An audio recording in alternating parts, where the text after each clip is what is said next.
Hello everyone, welcome to IS Toppers. This is the editorial analysis initiative and 5th January 2020 का editorial है India's UNSC opportunity.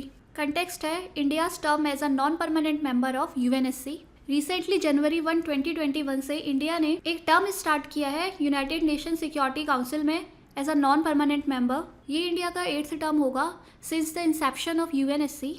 India ने non permanent member की seat का election में victory achieve की थी जून 2020 में। इंडिया रिप्रेजेंट करता है एशिया पैसिफिक रीजन को इन यूएनएससी। तो नया टर्म स्टार्ट हो गया है इंडिया का जनवरी 1, 2021 से। तो ऐसे एक्सपेक्टेड है इंडिया प्ले करेगी एक positive global role in the region और एफर्ट्स इंक्रीज करेगी to be permanent member of United Nation Security Council. तो आइए जानते हैं इसी डिटेल में। What is United Nation Security Council? UNSC is one among the 6 principal organs of United Nations. United Nations के 6 principal organs है UNSC, United Nations General Assembly, Economic and Social Council, International Court of Justice, UN Secretariat and trusteeship council. UNSC का main role होता है to ensure international peace and security and other work होता है recommending admission of new members to United Nation General Assembly and approving any changes to United Nations charter. UNSC is the only body of United Nations जो issue करती है binding resolutions to the member states, यानी members पे ये resolutions binding होते हैं। They must follow these resolutions. UNSC का headquarter है न्यूयॉर्क, यूनाइटेड स्टेट्स में। अब बात करते हैं इसके कंपोजिशन के बारे में। UNSC is composed of 15 members, जिनमें से 5 आर परमानेंट मेंबर्स। वो है P5 countries. They include China, France, Russia, United kingdom and United states. And other 10 members non permanent members होते हैं जो 2 ईयर टर्म के लिए इलेक्ट किए जाते हैं। नॉन परमानेंट मेंबर्स इलेक्ट किए जाते हैं ऑन रीजनल बेसिस। हर रीजन के लिए कुछ सीट्स होती हैं। जैसे अफ्रीकन एंड एशियन स्टेट्स के लिए 5 सीट्स हैं। 1 सीट है ईस्टर्न यूरोपियन स्टेट्स के लिए, 2 सीट्स है Latin American and Caribbean states के लिए एंड फाइनल 2 सीट्स है western European and other states के लिए। इंडिया का टर्म स्टार्ट होता है जनवरी 1, 2021 से। इंडिया भी सर्व करेगा यूएनएससी को for a 2 year term. So in this 2 years what are the opportunities for India? पहली अपॉर्चुनिटी है मेकिंग यूएनएससी इफेक्टिव। किसी भी ऑर्गेनाइजेशन का फाउंडिंग प्रिंसिपल होता है सारे मेंबर्स कोऑर्डिनेशन से वर्क करें। यूएनएससी से भी एक्सपेक्टेड था कि परमानेंट 5 मेंबर्स के बीच कोऑर्डिनेशन होगा, बट ये ऑर्गेनाइजेशन अभी लेस इफेक्टिव होता जा रहा है बिकॉज जो ये मेजर कंट्रीज हैं इनके बीच में डीप डिविजन्स हैं या फिर डिस्प्यूट्स हैं। There are huge differences between United Nations, China and Russia. China emerge हो रहा है as a great power in Asia and world and बाकी नेशंस हाईली कंसर्न्ड है because of expansionist policies of China. US and Russia जिनमें अच्छा coordination दिखने को था after the cold war ended 1991 के बाद एक कोऑर्डिनेशन दिखने को मिलता था यूएस और रशिया के बीच में, बट अब ये दिख रहा है कि Russia is moving closer to China. So there are many differences between the permanent 5 members and because of these differences UNSC अपनी इफेक्टिवनेस लूज कर रहा है। अगर मेजर पावर्स के बीच स्ट्रॉन्ग डिप्लोमेटिक इंटरेक्शन होगा तो ये मिनिमाइज करेगा ग्रोइंग टेंशंस एंड ये क्रिएट करेगा न्यू अपॉर्चुनिटीज़ फॉर कोऑपरेशन। तो इन दिस कंटेक्स्ट इंडिया के पास एक अपॉर्चुनिटी है अपने लिए एक लार्जर रोल फाइंड करना और अपनी नेशन वैल्यूज़ के लिए स्टैंड होना। सेकेंड अपॉर्चुनिटी है making UNSC representative.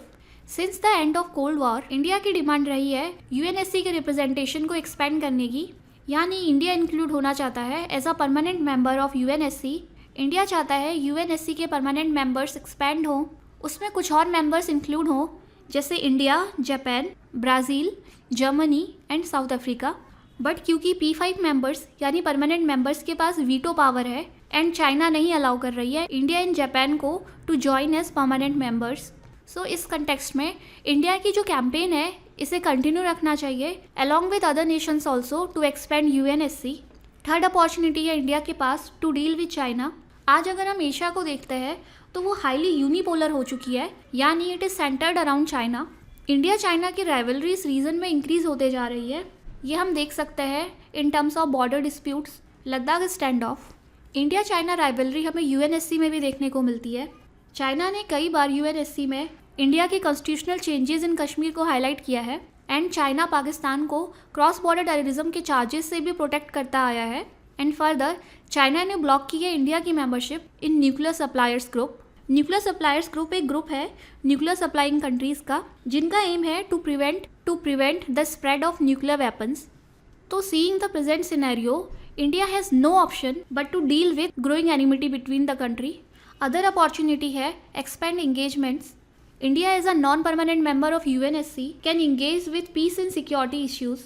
India strengthen कर सकता है कोलिशन विद क्वाड कंट्रीज़ जो इंक्लूड करती हैं Australia, India, Japan and United states. India European Nations जैसे फ्रांस और जर्मनी के साथ भी कोलैबोरेशन स्ट्रॉन्ग कर सकता है इन सिक्योरिटी डोमेन। यूरोपियन यूनियन से सेपरेट होने के बाद ब्रिटेन अपनी एक अलग आइडेंटिटी स्टैब्लिश करने की कोशिश कर रहा है। In this context India can find common grounds with Britain, यानी कोलैबोरेशन डीपन कर सकती है ब्रिटेन के साथ भी। एंड इंडिया डायलॉग मेंटेन कर सकती है रशिया के साथ, जो ट्रेडिशनली इंडिया का ऑल वेदर फ्रेंड रहा है, but now it is increasingly shifting towards China. And finally India can revitalise engagements with global south. Global south means a world of developing countries. तो India अपने traditional partners के साथ engagement increase कर सकती है and उनके जो security concerns है उन्हें यूएनएससी में प्रेजेंट कर सकती है। जैसे कुछ स्मॉल आइलैंड स्टेट्स हैं, वो global warming, rising sea levels की वजह से एग्जिस्टेंशियल या फिर सर्वाइवल के चैलेंजेस फेस कर रहे हैं। एंड फर्दर ये स्मॉल आइलैंड स्टेट्स के पास मिलिट्री कैपेसिटी नहीं है या नेवल कैपेसिटी नहीं है अपने लार्ज मैरीटाइम आइलैंड्स को प्रोटेक्ट करने की। इन दिस कंटेक्स्ट इंडिया इनके सिक्योरिटी इश्यूज़ को प्रेजेंट कर सकता है यूएनएससी में by becoming the voice of these Nations. And finally India engage कर सकता है अफ्रीका के साथ, क्योंकि nearly half of the UNSC meetings या फिर 70% यूएनएससी के रिजोल्यूशन कंसर्न होते हैं about piece and security in Africa.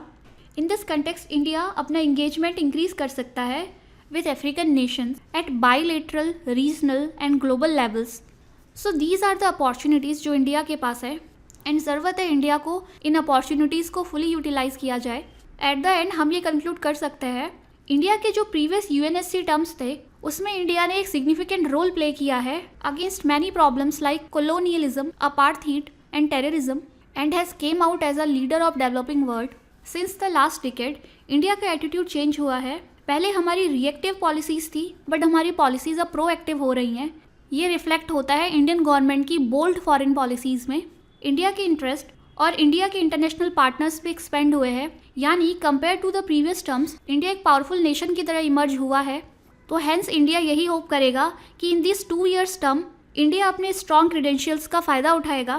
Plus India के पास सारे रीजंस है to be a permanent member of UNSC, जैसे a global provider of public groups, strong economy, second most populated country of the world, एक stable political country, एक reliable regional power, plus India का maximum contribution होता है in UN peace keeping missions.